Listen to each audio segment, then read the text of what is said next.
So we're going to welcome to The Buzz with Bernadette, Claire Ghabrial, former 5-time Australian boxing champ. It's a mouthful to get in.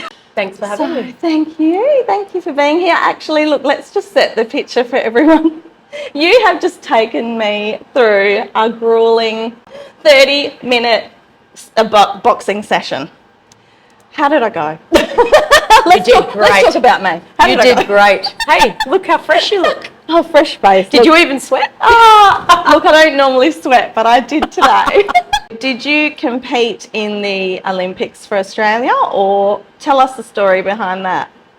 I actually got injured a week before the debut of women's boxing, which was the London 2012 Olympics. I had been, training most of my life. I started karate when I was 12. Oh, wow. Changed to kickboxing, then changed to boxing. And obviously Olympics is every athlete's dream. Yeah. And in 2009, the decision was made to bring women's boxing into the London Games. That was the goal. I dedicated from 2008 to 2012, just traveling and fighting and traveling the world, trying to be the best that I could. It wasn't meant to be. Got injured a week before the trials. What happens to your mental state when that, what went through your mind when you were so close and then it just all came?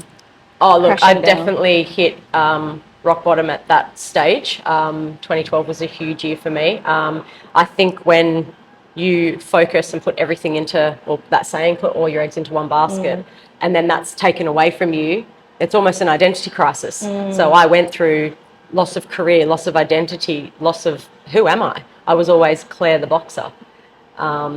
So I didn't actually know who I was. So that was my opportunity to learn and grow and evolve and peel back all my layers and get to know me as a person, not my identity that I was always known as. So the last 10 years has been a huge journey of self-discovery and to I can honestly say that I wasn't meant to go. That wasn't my path. And at the time I wouldn't have been able to say that, but things take time.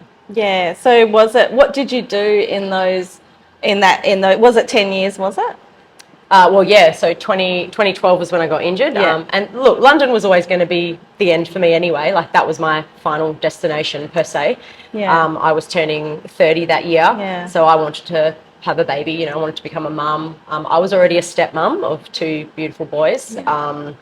But I wanted to have my own child. And I guess it was all of those things in one. So you had this perfect plan on paper, like tick, tick, tick, do this, and then the universe just came along and turned it all upside down. Because I guess then you're left with 2 choices, like, you either get negative or get in your own head about it, or you decide to work on yourself and improve, So how did you cope? 100%. Well, look, I definitely got in my own head and went down the spiral of that whole poor me victim, but didn't take long to kind of step out of it and start going, what do I need to learn here? And I think years of working on yourself, you do find that there's always something new to learn, because you'll always still get triggered. Something might happen and you'll go, ooh, what's inside of me that I haven't quite dealt with yet? Why is that happening? And for me, obviously, fast forward 7 years into the journey, I felt like I was in a great space and I had done a lot of work on myself and understood a lot about me from my childhood. But there was, I guess, still some unfinished, not so much unfinished business, just more a few extra layers that I hadn't quite delved into. And that stemmed down to me being in my own head and telling myself I wasn't good enough. And I think that's most of our problem. We're the ones always stopping us. One day I was actually journaling and I wrote down, because I've had big goals and things I've wanted to do with my boxing and, not so much from a fighting perspective, but like training other people or mentoring other people. But the story I was saying was, you're not good enough, you didn't get to London. And so I was focusing on that final destination that never happened, as opposed to looking back and reflecting on the entire journey of what I'd actually done. What you've achieved so far. And so one day I was journaling and I wrote down in capital letters, what's stopping me? And I wrote me. And that's I'm what I stopping think me. we're all guilty of that. So Yeah. I think that's a really strong message everyone needs to learn today. And I know I'm guilty of it as well, is that, you know, you think about, oh, I would love to go training, but I don't have time. I would love to do this, but I don't have time. And we always get in our own way. And the minute that you go, no, I'm going to put myself first, I am worthy to do this, and I should look after my health and my well-being, you know, first. That's when I think we can start to shift things. I also think there's huge power in writing it down. And that's something I actually work with my clients as well. Like I ask all of them, do you have a journal? Because a lot of the time there's so many thoughts, right? And let's be honest, it's just a thought, and who created it? We did. And it's constantly going round and round and round and round in our head. But until we actually get it out, there is power in writing it down. And sometimes when it's staring you in the face, that's when you question it and you're like, well, hang on a minute, that's not true. Who said that? Wait, I did. That is so true. It's I found writing it out and then, you know, putting a line through it even, or crossing it out and going, no, that's not how I feel. That's not true. There is a lot of power in that. Gives it a lot more power. Otherwise, it's got nowhere else to go, right? It's just constantly circling around in your head. You're very right. I'm going to get back to journaling. Seriously. I was journaling a couple of years ago. And I did find it really powerful. And also even just to write your own achievements down. Like, you know, what you're grateful for, but also that helps you to see them all on paper. And, you know, and you have had so many achievements. So, yeah, when you change your mindset into going, wow, look what I've done. Like, you know, nobody else can say they've done all of this. You're right. You know, you're really quite proud of it. You know, even with business, like I wrote down, there's things I've wanted to do with my business for years and years and years that I've talked about. And last year I wrote them down. And last year I ticked them off. Wow. Do you think, like, when you're setting those goals for the year, like, you should just make a small list and concentrate on small quality, you know, because some people come out with, oh, in 2024 I'm going to do all this, and it seems quite overwhelming and unachievable. Do you think you should just, like, hone in on a few important things? I also think that, like, when you do allow yourself to kind of unpack all your shit per se, you just have that clarity and that intuition of where you want to go. So I think that will just come to people naturally when they start working on themselves. It's, let's be honest, if we're not true to ourselves, we might have the idea of these massive goals, but are we going to achieve them if we're not aligned with where we're meant to go and what we're meant to do? Exactly. I just feel the timing of it all is impeccable on your own personal journey. And to just not compare. Like, who cares what the person next door is doing, or stay in your lane. It's okay to compare yourself to you yesterday, but not to anybody else. 100%. 100%, because their experiences are completely unique and cannot be compared to you. But even you know, like you just said, comparing to yourself yesterday, like, and again, that's an example I use with some of my clients who may have not trained for a long time. Even yourself, you hadn't worked out for a while. But I think the biggest problem we all do is go, oh, I used to be able to do that. Oh, I used to be able to do that. First thing I said to Claire when I came in. And that, you know, that already just adds a negative spin to it. It's like, oh, I used to be able to do that. Oh, I can't do it too hard. And that's why people don't start. The hardest thing to do is start. But if you just start, stay in the moment and go, it doesn't matter what I used to be able to do. It can only get better from here. You know what I mean? And that's why driving here, amongst having a anxiety attack, I knew that once I'd finished, I would feel so good. So I was just like, if I can just get past that first 5 minutes. And do you? I will be. I feel great. I feel like I can breathe. I feel really energized, which is great. But sometimes you just have to just give it that first 5 minutes and then just go on the journey. Like I did today. 100%. And also I wanted to ask you, like, how you felt. Like, I feel like, you know, you think of boxing and you feel like it's a men's dominated kind of, is it still men's dominated, or do you, because you're very respected in the boxing world? Oh, women's boxing is it hard to get that respect? No, not at all. Like, look, back in the day it was almost non-existent. you know, like some of the girls that are boxing now on the team weren't even born when I had my first fight. Like, it just goes to show my age and how long the sport's been going for. But women's boxing is evolving every year. That's so good. And obviously, you know, I shelved it for a long time after like getting injured before London. I almost went, I want nothing to do with it. But again, that was my ego and me dealing with my loss. But then, you know, doing the journaling and getting out of my own way actually led me back into the sport. And I competed again at the age of 39 to 40, which was amazing. That is I had 10 fights in a year. And to be honest, one of the girls I fought was, I think she was 19, and I'm like, oh my God, this is child abuse. Oh, wow. She wasn't even born when I had my first fight, like back in 2002. But it just goes to show that so many girls are getting into it now, because it's not about competing. Like, did you win that fight with the 19? No, I didn't. She's a beast. She actually won the Australian title that year. Oh, fantastic. Wow. She's got a huge future ahead of her. Amazing. Shout out to Danielle. Wow, good on you. But like, it's funny, there's 6 girls on the Olympic team this year. Wow. Right? And 2 of them, which I find fascinating and amazing, 2 of them started boxing like 5 years ago, just for fitness. Oh, wow, really? And they went to the gym, had a go, wanted to get fit, thought might help with a bit of, you know, confidence and get fit, maybe lose some weight. And fell in love with it, that they then started sparring, and then they started competing, and next minute they're on the Australian team.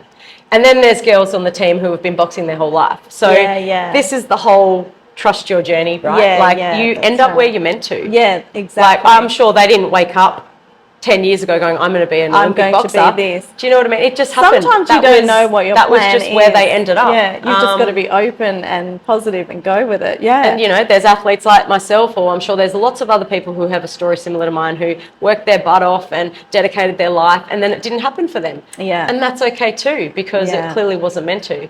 But the sport is growing hugely, and there's so many more women involved. And the fact that now, you know, they're doing so much more with the women's team over here. You know, there's actually a page dedicated to Australian women's boxing, and, you know, they're looking for sponsors to get on board and support the girls to be able to travel internationally. That just wasn't a thing. Like, good. I had to raise money myself, and I went by myself. So if we rewind 10 plus years ago. You had to like fund it all yourself, really? Or, I was blessed. Find sponsors. I had sponsors, and I had people who helped me and support me, and I would literally just get on a plane and go overseas by myself without a coach and just rock up to compete, because I knew that if I wanted to make it, I had to be good, and I wasn't just going to sit here and twiddle my thumbs and wait for it to fall in my lap. I knew I had to go after it. So that's where I look back and reflect on the journey and go, wow, look at what I've done. That's pretty cool.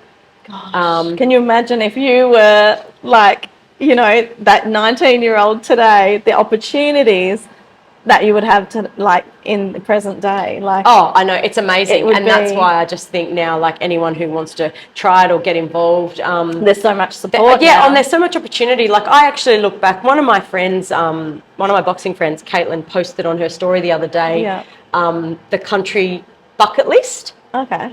And you know how then you can go add yours? Yes. And I went on it and I did it, and I went, wow, I've been to 18 countries and 15 of them have been because of boxing. Wow. And so that was an awesome moment to like look and reflect and go, look at the opportunities I had I created. Yeah. So the people I've met around the world, the network, you know, it's an individual sport, but there's so much family and community around it as well. Exactly. And now you've made it into a business where, you know, is it predominantly women that's in your gym? I've got men, I've got women, I've got a kids class, I've got a mums group. I train sporting teams every now and then. That is fantastic. And it's funny, like I reckon 90% of my clients actually do train somewhere else. They come to me for the boxing side. So like most of them will do, you know, weights, or they'll do Pilates classes, but they add this in for something different. That's great, because it's really great for fitness. And sure. You know what? It's great for everything. It's great for confidence. It's just that sense of feeling great. Especially, there's something about hitting. Yeah. And I'm not talking about hitting people. Releasing It's, that built up energy and stress and everything. It's definitely a good stress release. Really you can always tell the clients who've had a bad day at work. Yeah, bang, bang. Yeah, exactly. So being a female in a weight category sport such as boxing, how did you find that you would, how do I put this, make your weight for certain fights, etc.? Yeah. Well, funny you say that because, I'm not afraid to say it. I'm 42. I'm a mum, and I'm probably in better shape now than I was when I was a full-time athlete. Wow. I definitely had an eating disorder. Wow. And it's so funny. You can't actually recognize something when you're in it. It was a vicious circle. And so I would starve to make weight, binge to make up for it, starve to make weight. And it's like this psychological effect where you go, cool, I've made weight now. The fight's over. I've missed out on all of that. So I'm going to shove it all in. And so my weight was a yo-yo for probably the 10 years of my... What would you go and eat? Burgers, like pizzas? Everything. That's the thing, everything. Because what I've learned is the minute you tell yourself you can't have it, you want it. Yeah. So I reached that point where I have no problem sharing the weight. I used to box at 60 kilos. Yeah. And I would sit after a fight anywhere from 64 to 66, 67. That's 7 kilos over my weight category. Wow. And so it'd be, right, got to make weight again, start starving, start dieting, cutting down, training 2-3 times a day. And now I train 3 to 5 times a week, only once a day. But I know what shifted is my mindset and my relationship with food and exercise. It used to be punishment, reward. Yeah. Oh, I trained today so I can eat that. Or I ate that, I better train. Now I eat what I want when I want. I drink what I want when I want. I train when I feel like it. Yeah. But the conversation stops there. Yeah. And people might think, oh, wow, that sounds so easy. But it actually is. You don't give yourself any boundaries as such. Yeah. I'll give you an example. When I was 18, I was making weight for a fight. It was when I was kickboxing. And I had a diet written out for me by a bodybuilder. And one day I ate a banana. Now, that banana wasn't on the diet plan. What I then said to myself, and then what I ate after that banana, you'd be mortified. You fat, excuse my language, you fat bitch, you've ruined it. Oh, well, you may as well keep ruining it. Yeah. I had a banana, for God's sake. This would be familiar. Like, what's a banana going to do? Let's be honest. Yeah. Even if that banana was a piece of cake. I know. But the conversation didn't stop. I then sabotaged myself and then continued to shove food in my mouth. Yeah. So then when I got injured just before London, next minute, all of a sudden I had permission to eat and drink what I want. Oh. And I didn't because I didn't want to. Yeah. So it all fell off. Oh. And then next thing I'm walking around at my fight weight, and then I became a mum. Yeah. And then when I competed just recently, I ended up fighting at 57 because I was naturally sitting at that weight. Yeah. And I never thought that would ever be possible. And again, it's got nothing to do with the number on the scales. Please, but just I don't want your listeners to think, it's about for your checking. It's comparing yourself to yourself. Yeah. It just goes to show when you have that shift. And I'm not against anyone who counts calories and has meal plans and does whatever works for you. I think it's just finding what works for you. We are all different, and one size does not fit all. No. I eat when I'm hungry. I train when I feel like it. Yeah. I don't deprive myself from anything, but I also believe that balance is really important and everything in moderation. And I just think if we were kinder to ourselves and stop beating ourselves up, we might all find that content, happy place happen naturally. I don't know, that's just my personal experience, and I can still really see healthy outlook. Some of the girls, like being out of the sport and then coming in 10 years later, you can still see some of those girls battling, and guys too, battling with weight. Like, who said it had to be that hard? Who said you had to sit 5 to 7 kilos above your weight category? Like, would you enjoy it more if you went up a weight, or if you just naturally let your body fight? I understand there's certain, at an elite level, there are certain categories only that go to the Olympics. I get that. Yeah. But, for the average Joe Blow who just wants to have a crack and have fun and do it because they love it, don't kill yourself. Just enjoy it. Yeah. because, you know, it's all about quality of life. Yeah. At the end of the day, we've got to Yeah, and I think when everyone realises that that comes from inside and internally, and not because you've got a nice house or a nice car or a fancy bag or whatever. Yeah. Like, because at the end of the day, when that all is stripped away from you, who are you and what have you got? Yeah, what starts on the inside permeates on the outside. And I learnt that firsthand when my entire career was stripped away from me, and I didn't know who I was. Yeah, 100%. 100%. To finish off, like, you and your husband both lead very busy lives. How do you both find the time to fit your training in, and also do you train together as well? We train together like maybe once a week. Okay. I actually train him and a few of his mates just for a bit of fun, and ironically that's how we met, through one of his mates. Oh, wow. So we do that for a bit of fun. But he actually goes to a gym and does weights 3 times a week, 3 to 4 times a week. Yep. And I fit my training in between my clients. Yeah. But yeah, I don't have a set religious routine. Yeah, that's good. So again, you just like I organically do just it go organically. with the flow. Yep. That's fantastic. Yep. That's so good. Well, thank you so much for being such an inspirational and motivational guest. Thank you. And yes, we look forward to chatting again soon. Thanks so much. Thanks for having me. Bye.